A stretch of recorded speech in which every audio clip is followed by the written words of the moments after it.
Bismillahirrahmanirrahim. Assalamualaikum warahmatullahi wabarakatuh. Perkenalkan nama saya Dimas Rahman Mahendra, MPN 1920101114, Administrasi Publik, FISIP Unpas. Saya di sini akan memaparkan konsep dynamic system.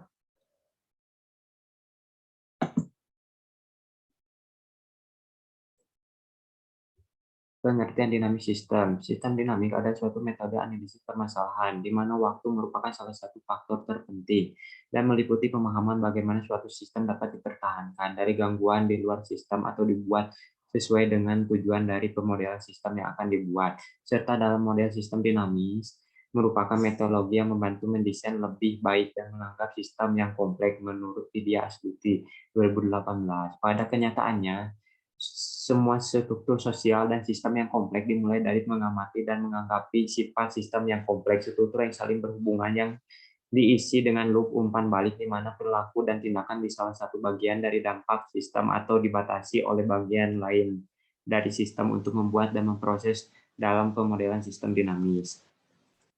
Pengertian model. Model atau fenomena adalah deskripsi penjelasan atau gambaran struktur fenomena tersebut yang dinyatakan diungkapkan menggunakan bentuk-bentuk media yang dapat dikomunikasikan untuk membentuk mental mood. Fenomena terjadi karena memiliki konsep serta terdiri dari fenomena fisik dan sosial, maka dari hal tersebut bisa menganalisis dengan sistem dinamik dalam pelaksanaannya. Pada dasarnya, dalam suatu sistem memiliki struktur yang saling beriringan dengan dinamika yang terdiri dari struktur dan dinamika perilaku dalam pelaksanaannya. Prinsip-prinsip model dinamik. Prinsip-prinsip membuat model dinamik menurut Sterman 1981 yaitu satu, keadaan yang diinginkan dan keadaan yang harus secara empirisik dinyatakan dan dibedakan di dalam model. Dua, adanya struktur stok dan aliran dalam kehidupan nyata harus dapat dipresentasikan di dalam model. Tiga, aliran-aliran yang secara konseptual berlainan ciri harus secara tegas dibedakan di dalam penanganannya. Keempat, yaitu hanya informasi yang benar-benar tersedia bagi aktor-aktor di dalam sistem yang harus digunakan dan dalam pemodelan keputusan-keputusannya. Yang kelima, struktur kaidah pembuatan keputusan di dalam model haruslah sesuai atau cocok dengan praktik-praktik manajerial. Yang keenam, yaitu model haruslah robust dalam kondisi-kondisi ekstrim. Adapun langkah-langkah dalam membuat rancangan model dinamik sistem agar bisa menganalisis dalam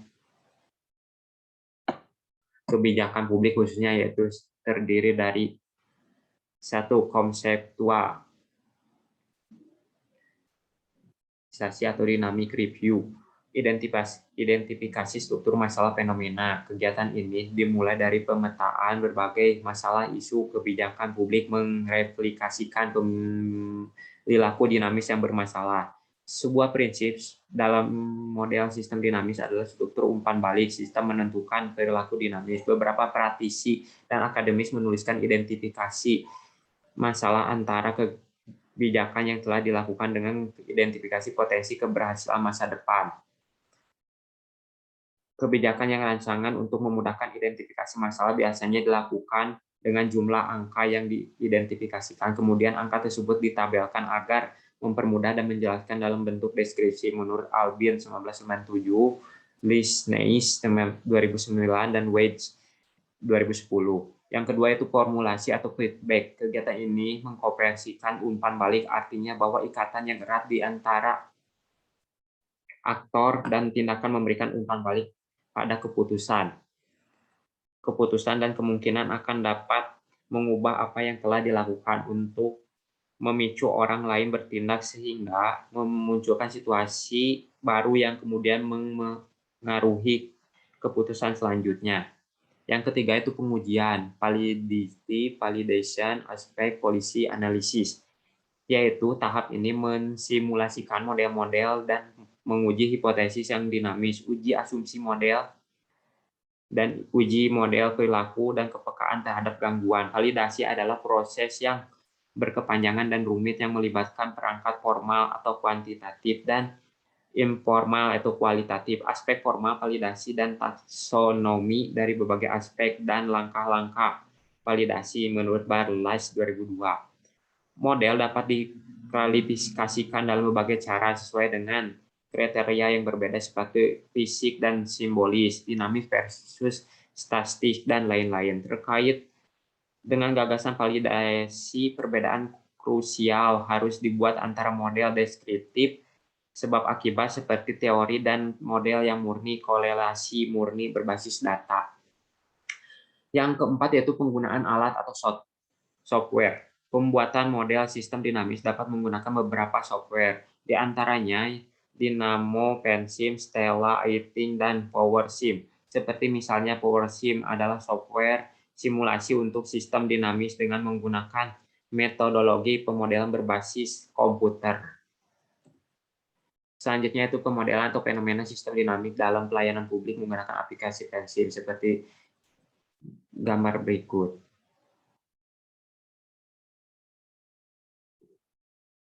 Variabel yang terdapat di dalam gambar tersebut yaitu dalam aplikasi Pensim terdiri dari instansi pemerintah, inovasi pelayanan, aparat pelayanan publik atau ASN, sistem teknologi pelayanan, dan pelayanan masyarakat. Penjelasan dari fenomena tersebut terdapat beberapa variabel yang saling terkait dalam proses pelayanan publik agar berjalan baik dan sesuai yang diharapkan, serta membantu dan mengoptimalkan pelayanan terhadap masyarakat.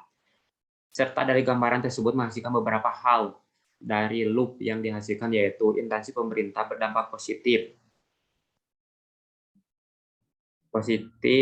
terhadap pelayanan masyarakat untuk meningkatkan dan mengoptimalkan pelayanan secara baik dan cepat terhadap masyarakat. Hal tersebut harus baik dan menerapkan sistem pelayanan yang telah diatur undang-undang, jangan ada penyalahgunaan wewenang. Instansi pemerintah berdampak positif terhadap aparat pelayanan publik atau ASN yang bermaksud karena dalam hal tersebut mewadahi dalam proses pelayanan kepada masyarakat serta bisa meningkatkan dan mempermudah sistem pemerintahan dalam administrasi untuk kemajuan serta kelancaran dan berbagai aspek kehidupan masyarakat, terutama dalam bidang sosial dan ekonomi. Yaitu yang ketiga yaitu instansi pemerintah berdampak positif terhadap inovasi pelayanan, yaitu karena kalau dijalankan dengan baik bisa meningkatkan dari segi administrasi pemerintahan untuk meningkatkan pelayanan kepada masyarakat agar lebih baik dan lebih meningkat dalam pelayanannya. Yang keempat yaitu pelayanan masyarakat berdampak positif terhadap inovasi pemerintah, yaitu bermaksud karena kalau pelayanan yang diberikan oleh instansi pemerintah baik, maka inovasi pelayanan tersebut menjadi baik dan konsisten di mata masyarakat. Yang kelima yaitu inovasi pelayanan berdampak positif terhadap aparat pelayanan publik atau ASN. Karena dalam administrasi yang baik dapat meningkatkan serta membantu dalam pelayanan kepada masyarakat dan yang dikerjakan oleh aparat dalam melayani masyarakat agar lebih optimal dan lebih baik lagi ke depannya. Yang keenam yaitu inovasi pelayanan berdampak positif terhadap sistem teknologi pelayanan. Yang pada dasarnya dalam suatu inovasi serta pelayanan terhadap masyarakat dapat diakses secara mudah dengan adanya teknologi yang berbasis informasi dalam segi aplikasi untuk mendapatkan pelayanan agar lebih mudah dan lebih cepat dalam penanganannya. Yang ketujuh yaitu sistem teknologi pelayanan berdampak positif terhadap pelayanan masyarakat,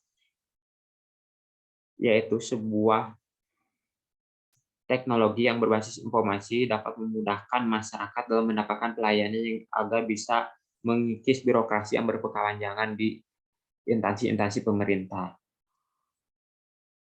Yang kedelapan itu inovasi pelayanan berdampak negatif terhadap instansi pemerintah. Karena dalam hal tersebut instansi belum berjalan dengan baik dan dalam menerapkan inovasi demi kemajuan pelayanan terhadap masyarakat, masih adanya kurang efektif dalam pemberian pelayanan terhadap masyarakat, maka di situ bernilai negatif.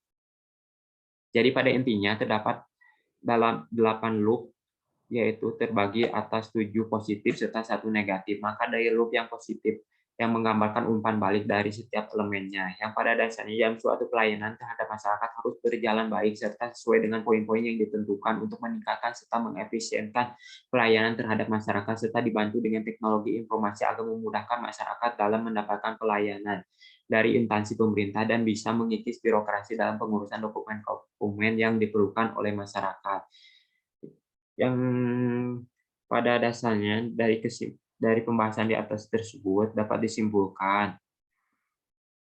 yaitu tentang pelayanan publik yang diaplikasikan dalam suatu kinerja pelayanan kepada masyarakat harus selalu mengutamakan dan memprioritaskan keperluan masyarakat yang utama dan memberikan pelayanan yang pada dasarnya dalam model pelayanan publik yang bersangkutan dengan instansi pemerintah, inovasi pelayanan, aparat pelayanan atau ASN, sistem teknologi pelayanan dan pelayanan masyarakat harus selalu mengikuti perkembangan zaman yang dibantu dengan teknologi untuk mempermudah pelaksanaan pelayanan terhadap masyarakat. Sebab dalam pelayanan publik telah diatur oleh undang-undang untuk memberikan pelayanan terbaik kepada masyarakat umum agar semua keperluan masyarakat dapat terlaksana secara efektif dan efisien dalam pelayanan yang diberikannya.